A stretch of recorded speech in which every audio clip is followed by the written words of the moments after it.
जहाँ जहाँ लोग इस तरह गिरफ्तार हैं और बिलखसूस वो जो 2019 के बाद गिरफ्तार हुए उनको छोड़ने का काम जो है फौरी तौर होना चाहिए।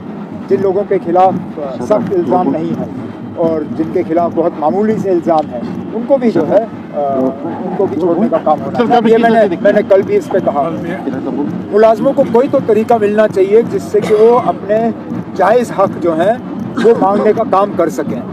कोई ये नहीं कह रहा है कि मुलाजमों को बाहर सड़कों पे आके तोड़ फोड़ करना चाहिए या दफ्तरों में तोड़ फोड़ करना चाहिए या खुदा न खास्ता कोई पथराव करना चाहिए, लेकिन मुलाजमों को या इसी तरह मतलब जमहूरियत में हर किसी को अपना हक मांगने का जो है की इजाज़त है।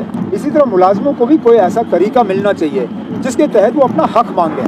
अब आप उनसे कहते हो कि आप एहतजाज नहीं कर सकते, ठीक है, वो एहतजाज नहीं करेंगे तो उनको बताइए फिर क्या तरीका है जिस तरीके का इस्तेमाल करके वो अपना हक मांग सकते। सुनील शर्मा साहब, नेशनल कॉन्फ्रेंस का जो ये झंडा है ना, ये रंग से लाल नहीं है, ये खून से लाल है।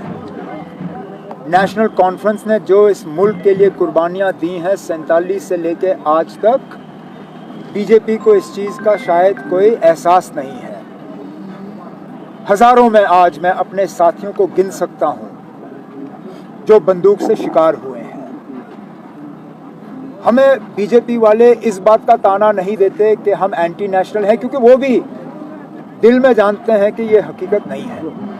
वो हमें ताना इसलिए देते हैं कि हम उनकी बातों पे आते नहीं, हम उनको यहाँ टिकने नहीं देते। हमने उनको फिलहाल अभी महीना नहीं हुआ करगिल में बुरी हाल का सामना करना पड़ा नेशनल कॉन्फ्रेंस और कांग्रेस की वजह से, इसलिए सुनील शर्मा जैसे लोग जो हैं हमें ताना देते हैं। तो अगर उनको लगता कि उनके पास कोई सबूत हो इस बात को साबित करने के लिए कि हम एंटी नेशनल हैं, उन्होंने अभी तक हमें भंग किया होता ना।